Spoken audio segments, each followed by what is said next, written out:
नमस्कार, मी प्राध्यापक बापूसाहेब कुमार कर्डे पाटील या ठिकाणी तुळजाभवानीचा पुजारी। आज आपल्याला या दत्त मंदिरामध्ये असणारी माहिती मी तुम्हाला देणार आहे। आज मी या ठिकाणी दत्त मंदिर ज्या ठिकाणी आज बसलेलं आहे ते आहे दत्त मंदिर या नावाने या ठिकाणी ओळखलं जातं। हे अगदी गोमुखाच्या शेजारीच असणारं हे छोटंसं या ठिकाणचं मंदिर आहे।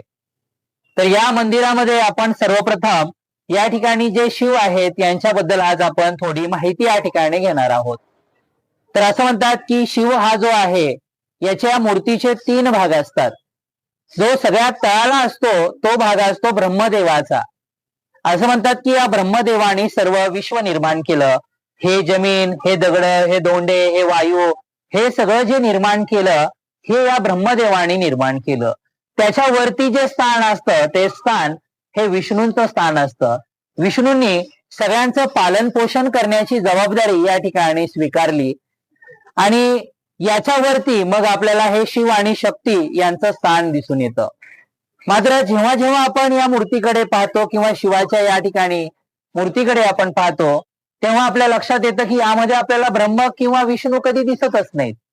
कारण असं म्हणतात की कलियुगामध्ये किंवा याच्यामध्ये ब्रह्मदेवाला आणि विष्णुदेवांना पूजेचा अधिकार मात्र नाहीये, त्यांची पूजा होत नाहीये आणि यामुळे त्यांना नेहमी जमिनीच्या खाली स्थान असतं। आणि या जमिनीच्या वर आपण पाहिलं तर आपल्याला या ठिकाणी हा योनियुक्त भाग आपल्याला मिळतो।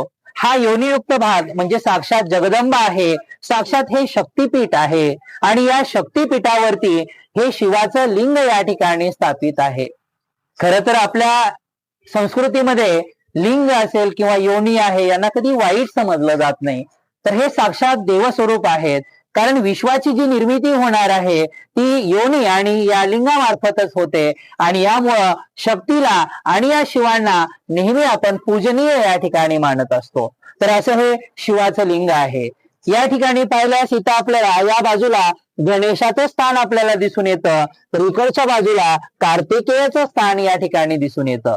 तर मधल्या बाजूला जर आपण पाहिलं तर अशोक सुंदरी, याचाच अर्थ शिव आणि शक्तीची मुलगी अशोक सुंदरी इथं स्थान या ठिकाणी मधल्या बाजूला या ठिकाणी दिसून येतं।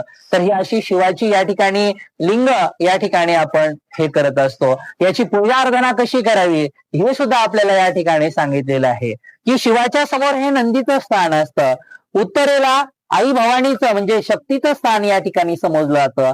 कधीही शिवाची पूजा ही मागच्या बाजूने होत नाही आणि यामुळे शिवाची आराधना, शिवाची पूजा करायची, शिवाला वंदन करायचंय तर शिवाच्या मात्र दक्षिण बाजूलाच मात्र देवाची या शिवाची पूजा होते आणि म्हणून दक्षिण बाजूनच या ठिकाणी याच्यावरती डोकं टेकून या शिवाचा आशीर्वाद या ठिकाणी घेतला जातो।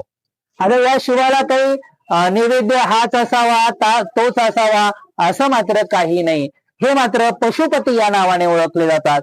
सर्व पशूंचे हे नाथ आहेत असे हे शिव आहेत आणि म्हणून शिवांना आपण पाहतो की शिवानी या विश्वामध्ये निर्माण झालेलं जे हलाहल विष आहे हे विष आपल्याकडे स्वीकारलं आणि म्हणूनच ते महादेव या ठिकाणी झालेले आहेत। म्हणून शिवांना काय अर्पण केलं जातं तर शिवांचा मुख्य या ठिकाणी बांग आहे। सोबतच शिवाच्या या लिंगावरती पांढरे फुलं जसं की धोत्र्याचे फुलं आहेत हे फुलं याच्यावर अर्पित केले जातात।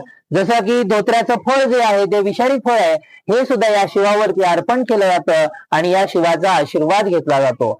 शिव हे सर्वांचे पिता आहेत आणि शक्ती ही सर्व सृष्टीची या ठिकाणी माता आहे। अशा शिव आणि शक्तींना या ठिकाणी एकत्रितपणे पूजलं जातं।